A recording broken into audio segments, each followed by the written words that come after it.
Friends, this is Freedom Express, and this is the 5th episode in Quest for Freedom. In last 4 episodes, we discussed the impact of steam engine on world scene, world economy, with a specific situation in India and China. We also learned how indigenous cottage industry in India, especially the textile industry in India, suffered during the early phase of industrialization due to colonization by the British, and afterwards how Indian textiles did when India gained independence, and what are the current bottlenecks, and they have to be addressed. Today I would like to talk to you the impact of diesel and petrol engine on world scenario, political, economic and social. It was 1776 when James Watt produced the advanced version of steam engine that led to the development of mills or big industry in Europe, starting from England and spread over other European countries. And 100 years later, in 1876, Otto built internal combustion engine. The distinction between steam engine and internal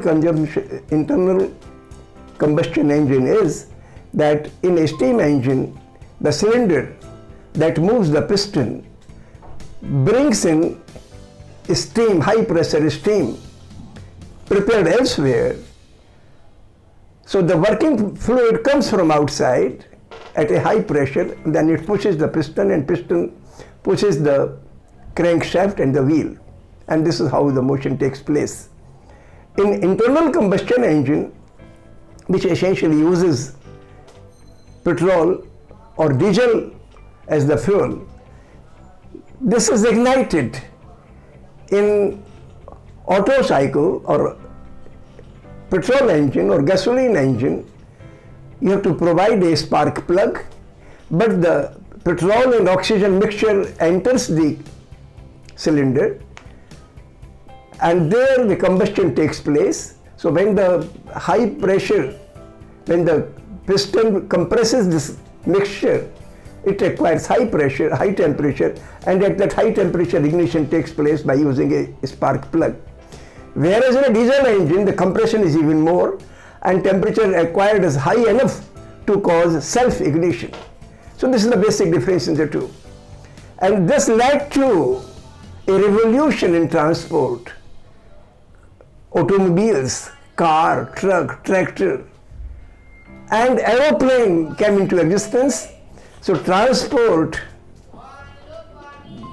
gained a big boost during this phase. So that happened in the last part of 19th century. Now the industry also looked at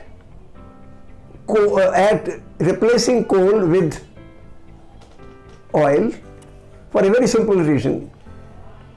This was supported by very deep theoretical understanding or development of thermodynamics. Carnot was an Italian scientist, and he developed a simple principle of efficiency of an engine, which says that the efficiency of an engine is the ratio of work done divided by the energy consumed. It turns out to be equal to the temperature difference of the fuel. When it expands, its temperature goes down. So the decline in temperature during the expansion phase divided by the hot temperature. This ratio called T1 minus T2 upon T1 is the efficiency of the engine. So an engine in which the transfer or rather temperature decline is larger, is considered to be, would have a higher efficiency. In the case of a steam engine, the efficiency was maybe 28-30%, but internal combustion engine can achieve efficiencies 70-80% because the temperature difference between the compressed high temperature and in the expansion phase when the temperature falls down is very substantially large. So T1 is very large, so 1 minus T2 upon T1 acquires a substantially high value. So this was something, so means you can reduce the bulk of the size of the engine and it can be miniaturized so that you can have a mobile engine running in automobiles, rickshaw, auto rickshaw, car, truck, etc. So this was a major thing. Another thing that became important due to the industrialization, because industrialization brought higher consumption of fuels. When you burn coal, you are producing CO2, carbon dioxide gas. When you are burning coal, which is a hydrocarbon, you are burning more of hydrogen and less of carbon, so you produce less of carbon dioxide for the same amount of energy production, and hence you cause less pollution in atmosphere. Carbon dioxide is a pollutant. What does it do? A greatest harm it does in terms of global warming. What happens that during the day when the sun rays fall on the atmosphere, they reach the earth, heat up the earth, but in the night normally the heated earth will cool down by radiating heat. But the problem is that the heat radiated by the earth is of longer wavelength, whereas the heat coming from the sun is of shorter wavelength. So if there is enough carbon dioxide in the atmosphere, the short wavelength heat from the sun can easily reach the earth, but the long wavelength heat produced by the earth doesn't leave the earth, cannot cross the carbon atmosphere, and consequently heat is not radiated out, so the earth gets, or the atmosphere gets warmer. That is the whole problem. So when people realize that when a consumption of fuel increases, then global warming or carbon dioxide emission will be an issue, and consequently hydrocarbon fluids or petrol and diesel must be preferred fuel as compared to coal. And this problem aggravated especially in last 50 years, when the level of CO2 production has grown up very, very high. So it became a very major issue, which is a major constraint in advancing industrialization. Now, what happened? When there was demand for oil, the oil-rich nations, which were of hardly much consequence for European countries, they became very important. Saudi Arabia became very important, Middle East became very important, Kuwait, UAE, Dubai, Iran, Iraq, all those countries became important, not for their welfare, but how to exploit their natural resource. You could do it in two ways: by developing friendship with those nations, having collaboration with them, or by enslaving them, by repressing them. And unfortunately, the European powers, which subjugated countries like India and many African countries and Asian countries, they thought that they would do the same with Middle East and oil-rich nations. Oil was also there in countries like Venezuela and other South American countries. So wherever there is oil, it became imperative on the part of superpowers and industrialized nations to coerce them or subjugate them. So I think this has been a very damaging part of scientific or technological advancement that unfortunately led to miseries in oil-rich countries, and that those miseries continue. And a major problem arose after World War II. But I think before I go that far, let me mention a few more things about the evolution of science in 19th century. A very important step was the realization of the concept of field. You know, people knew that light travels with finite speed. It takes, for instance, 8 minutes for the light to travel from the sun to the earth. So, is it possible that suppose the light has left the sun and the sun dies within a span of these 8 minutes, so that the light, when it arrives the earth, the sun is dead? You can visualize it, that suppose it happens. It means the effect, the energy and momentum that the light energy carried can be detached from the source. So this is something very important. Let's understand this. For instance, if I have a charge, suppose I have a proton which is a positive charge. If I bring another proton in its contact or in its neighborhood, the other proton will experience a force of repulsion, electrical repulsion by this. So this was the understanding of electrical force earlier. But suppose now my charge is oscillating, my proton is oscillating. It should produce a oscillatory force on the other proton. The issue is, if this proton, one proton which is oscillating, will it influence the motion of the other proton instantaneously corresponding to its new position? And it turns out to be wrong.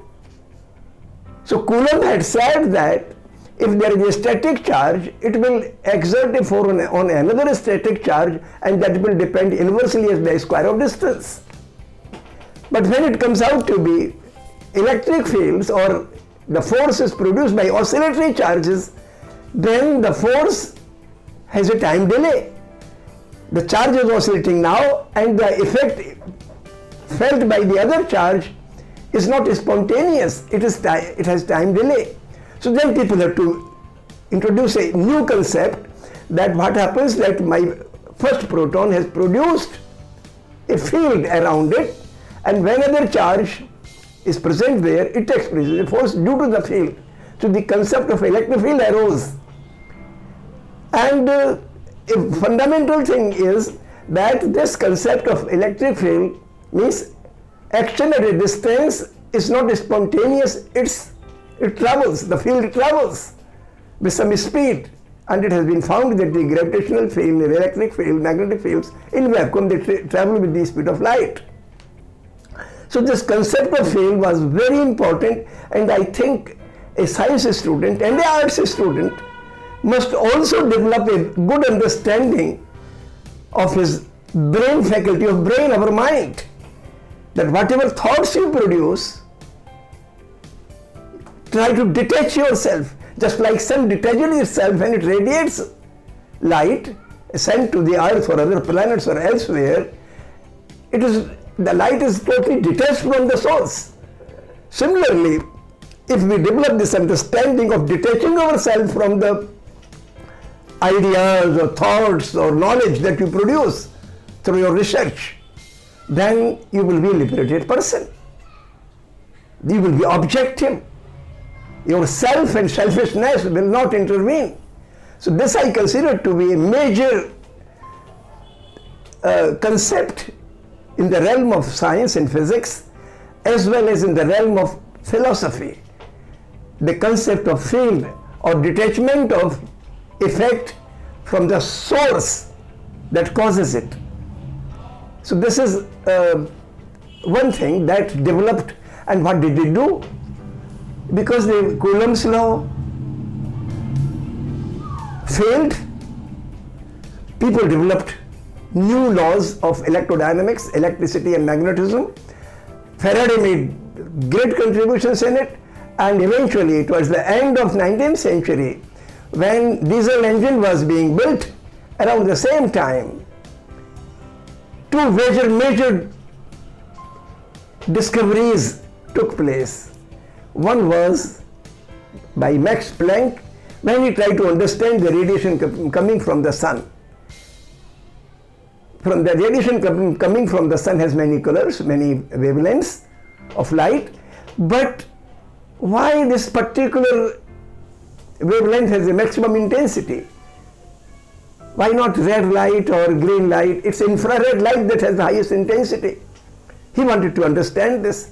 And the light coming from hotter stars have shorter wavelengths, so they have a different color. So color of a star depends on its temperature. Planck understood this, so he introduced his theory of black body radiation. I consider it to be very major advancement in science in the 19th century. Around the same time, Maxwell,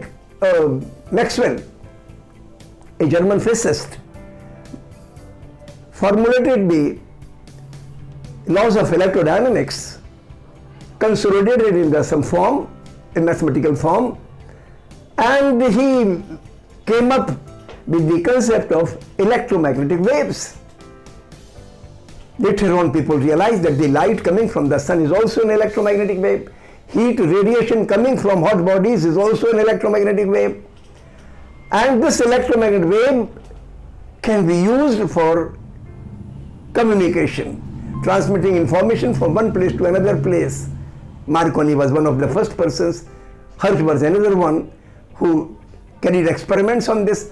So it was a wireless communication between two distant objects that took place, gained foundation towards the end of 19th century, and in the early 20th century this developed. So a steam engine, then diesel engine or gasoline engine, and coupled with the evolution of developments in electricity, magnetism, and understanding of light and electromagnetic waves, that led to breakthrough or upheaval in the area of communication. So transport and communication acquired great height with these discoveries and inventions. Now the problem is that at one level science was making great strides, new explorations. Human mind was traveling to great heights. On the other hand, 1898 was the year when the biggest famine occurred in India, in which 14 million people they died of starvation and some with disease. Why this discrepancy? There was democracy in England, but when they ruled over India, they were ruthlessly exploiting India. Indian masses were starving. How could it be? If our viceroy, the British viceroy, was our representative of Indian masses, how could he tolerate that on one side people are leading a life of luxury, immense luxury. They are advancing the frontiers of science and technology a great deal with a high pace. On the other hand, people are starving, out of work. Their indigenous industry is crippled. No new opportunities are there. How could he tolerate it? This was the scenario. Another big thing happened in 19th century was the application of the methodology of science in the realm of economics by Karl Marx, when he formulated the law of surplus value. And I consider that this convergence of science and economics, this was built in the evolution of science, because science was driven by the economic urges of the owners of the estate. But now a new dimension it acquired, that you can objectively analyze what is being done good to humanity by science and what is being done bad to the humanity and science. So Karl Marx developed a doctrine of quantifying exploitation, and that helped liberation movements.